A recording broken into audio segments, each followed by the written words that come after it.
Alam mo, katotohanan lang naman sinasabi natin. Ano?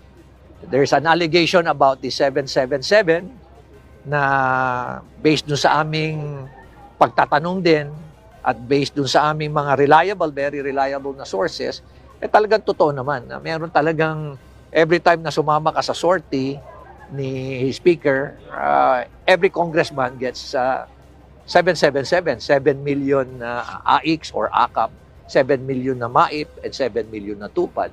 So that's about 21 million. Kung nakaapat ka ba naman na sortie, 21 times 4. So nakakalungkot isipin. When in fact, dapat itong mga pondo na to, ang nag-administer nito, nagbibigay nito are the appropriate, let us say for AIX or AKAP, dapat yan, social welfare. Yung MAIP, DOH yan.